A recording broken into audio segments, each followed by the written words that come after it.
بسم الله الرحمن الرحيم. السلام عليكم ورحمة الله وبركاته. ازيكم يا حبايبي؟ عاملين ايه؟ ان شاء الله يا رب تكونوا بخير ويجعل ايامكم كلها خير، اللهم امين يا رب العالمين. النهارده ان شاء الله معانا فيديو جديد وموضوع جديد ودرس جديد للولاد. طبعا هيشتغل معاكم من سنة اولى لسنة تالتة. قبل ما ابدا اي حاجه لازم اقول الدعاء زي ما اتعودنا: اللهم اتنا في الدنيا حسنه وفي الاخره حسنه وقنا عذاب النار، اللهم امين يا رب العالمين. اول درس النهارده معانا يا جماعه هو اللام الشمسيه واللام القمريه. طبعا اللام الشمسيه واللام القمريه بنحتاجهم كتير جدا في الكلام وفي الكتابه وفي القراءه، ولازم نفرق بينهم ونعرف دي حروفها ايه ودي حروفها ايه وكل حاجه. اللام الشمسيه يا جماعه تكتب ولا تنطق. اول حاجه اللام الشمسيه تكتب ولا تنطق، تكتب ولا تنطق. تمام قوي كده. طيب الحروف بتاعت اللام الشمسية دي، قبل ما اعرف الحروف لازم اعرف ان اللام الشمسية اللي الحرف اللي بيجي بعدها بيكون مشدد، ما بعدها مشدد، ما بعدها مشدد، مشدد يعني عليه شدة. طيب الحروف بتاعتها ايه؟ الحروف بتاعت اللام الشمسية: التاء والساء والسين والشين والصاد والضاد والطه والظا والنون واللام والدال والذال والراء والزي. الحروف بتاعت اللام الشمسية طبعا كلها زي ما انتم شايفين كده، هم دول الحروف، هم 14 حرف، 14 حرف. وطبعا الحرف اللي بيجي بعدهم بعد اللام الشمسيه الحرف اللي بيجي بعدها بيكون مشدد. طيب ايه الكلمات اللي هي نقدر نقولها كلمات شمسيه؟ نكتب بعض الكلمات الشمسيه زي كلمه ايه؟ السمكه، السمكه. الشباك، بس بنقول الشباك، ما بننطقش اللام بقى، يعني احرصي ان انت وانت بتطلعي كلمه طبعا مفيش نطق للام. نقول السمكه، الشباك. الصياد، الصياد. كلمه الثوب، كلمه اللبن. طب هنا في اتنين لام، لام بتاعت كلمه لبن اللي هي اصل الكلمه، واللام الشمسيه اللي هي اللي قبلها. وكلمه مثلا ايه؟ الطيور. طبعا الكلمات كتير، النمل. الكلمات كتير جدا يا جماعه. تمام قوي كده، يبقى احنا كده عرفنا اللام الشمسيه. طب ايه هي بقى اللام القمريه يا مس هند؟ اللام القمريه هي اللام طبعا بتكتب وتنطق، يعني نكتبها وننطقها، تكتب وتنطق، تكتب وتنطق. طب حروفها ايه يا مس هند؟ وطبعا اللام ساكنه. حروفها ايه؟ حروفها من بيت الشعر الذي يقول، من بيت الشعر الذي يقول: ابغي حجك وخف عقيم.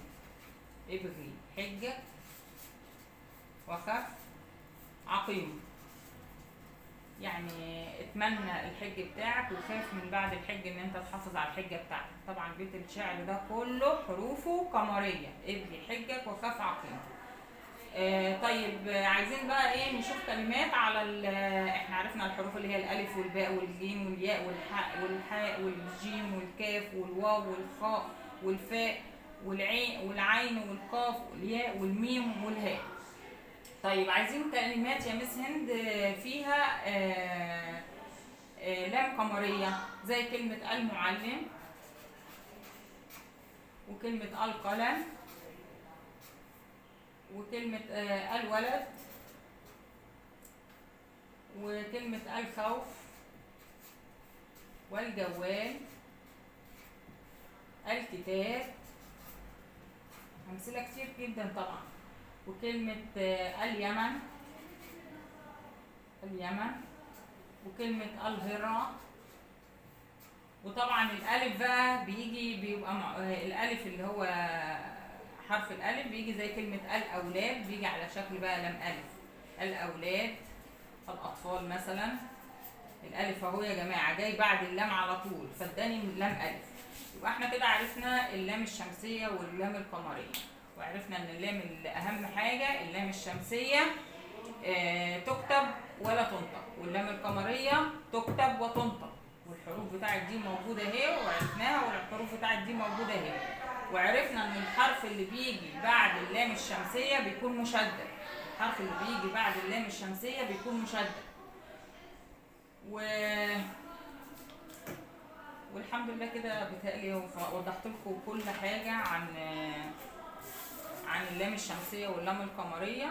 عايزه اقول لكم ان ليه بقى في حد بيسالني بيقول لي طب ليه يا مس هند سموها اللام الشمسيه واللام القمريه؟ لان طبعا اللام الشمسيه كلمه الشمس، كلمه الشمس فيها لام شمسيه، وكلمه القمر الحرف بتاعها اللام القمريه اللي هو حرف القاف، يبقى حرف الشين عشان قلنا الشمس شمسيه من الحروف الشمسيه، وحرف القاف اللي هو القمر قمريه، وطبعا الكلمتين بينهم ايه تضاد الشمس والقمر.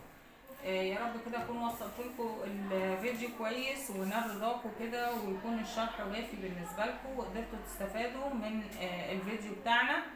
طبعا شغل اللام الشمسيه والقمريه يا جماعه ما بيقتصرش على صف دراسي معين، لكن بيفضل مع الطفل او التلميذ طول مراحل عمره، يعني بيفضل عارف يعني ايه لام شمسيه ولام قمريه من بدايه تعليمه الحروف الهجائيه، ودي طبعا من القواعد الثابته اللي احنا لازم نفهمها للولاد، والحاجات اللي هي لازم يعرفها من وهو صغير عشان يبدا اللي هو يتعامل مع عمليه الكتابه والقراءه بشكل سلس وسهل وبسيط.